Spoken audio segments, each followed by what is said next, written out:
Hallelujah. Adolfo yɛde yɛn Nyankopɔn asɛ nanso ɔde adom yɛn. Onyankopɔn nkɔsɔre na ɔma yɛnte n'asɛm ase na yɛtumi de yɛn ho ama ne yie. Ɛnɛ nso mema wakɔ aba de ba wo ti ase sɛ dwumadie so. Nyame nkronkron yɛsrɛ wo sɛ bɛka yɛn ho na kasa kyerɛ yɛn. Na wie yɛn yɛde wo kɛseyɛ de ama wo Yesu Kristo din mu. Ɛne abɔ mpaeɛ. Amen. Adolfo mema wakɔ aba biom na yɛbɛfa yɛkenka nsɛm afi Marko asɛmpa etidu. Nkyɛmu 32 kɔsi 34. Na Yesu ne n'asuafoɔ no ɛnam a ɔmo ka Awurade asɛm na sikani bi ɛbaa Yesu nkyɛn ɛma na kyerɛ ne sɛ wontimi mmedi m'akyi wɔ bere a wonkɔtɔn w'ahonyadeɛ mfama ahiafoɔ.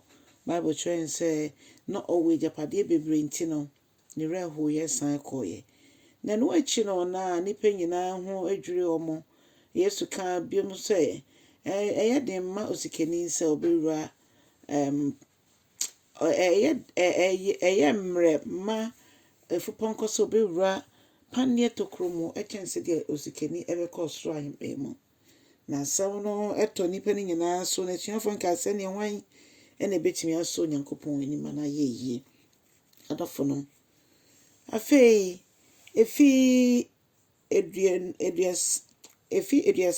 de kɔ 34 no na afei na Yesu ɛsan ka kyerɛ n'asuafoɔ no sɛ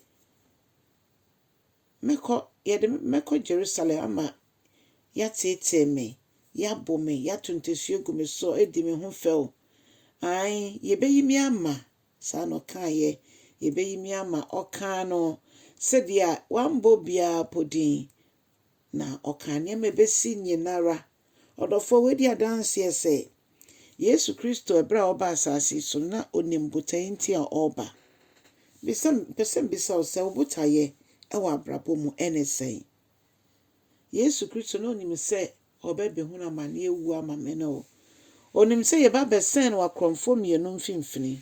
Onim sɛ dua no so no akorɔmfoɔ ne yɛde ɔmo sɛn so.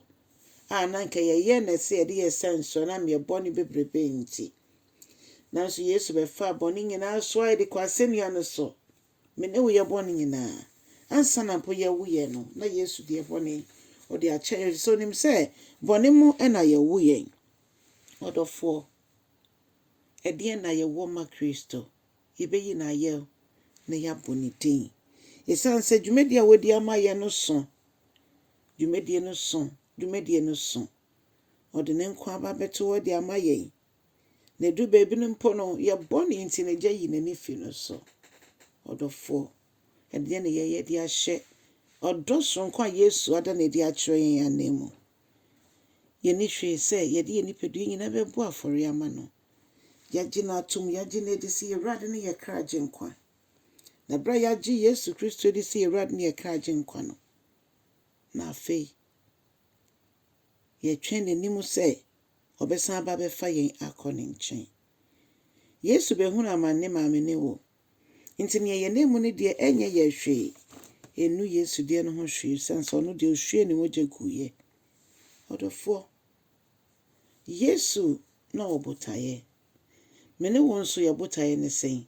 Megye di sɛ yɛbotaeɛ ne sɛ yɛbɛhu Yesu ne yɛhu ne yie na ama yɛtumi aka ne ho asɛm akyerɛ afoforɔ. Na ɔbɛdom yɛn ahoɔden a yɛde bɛhyɛ yɛn ho so afi wiase abrabɔ ho. Na yɛde yɛn ni esi ɔno nkwa no so. Yesu yɛhu sɛ ɔba asase so no ɔbɛhyɛ honamdua yi. Da biara ɔyɛ biribi edi adanseɛ sɛ ɔmfa ne ho nto honam no so. Ɔde ne ho to Asafo Awurade so. Ɛma na ahoɔden ne honhom no ɛkata ne so. Ti esuafoɔ n'ani bɛte no na Yesu nka ɔmo na ɔkɔbɔ mpaeɛ. Me ne wo nso yɛsɔre anɔpa a botaeɛ esi yɛni so kane ɛne deɛ yi. Ɔdɔfoɔ ma mpaebɔ Nyame asɛm. Mama ɛno ɛnyɛ yɛ daadaa. Ɛnneɛma yɛyɛ a ɛdi kan. Ansa na deɛ aka biara aba abɛtoa so. Sɛ yɛba Nyame nkronkron bɛtumi ama yɛ akwankyerɛ. Na yɛtumi ɛde yɛni esi Onyankopɔn so. Na yɛnya botaeɛ ɛwɔ abrabɔ yi mu. Onyankopɔn nhyira no ndom.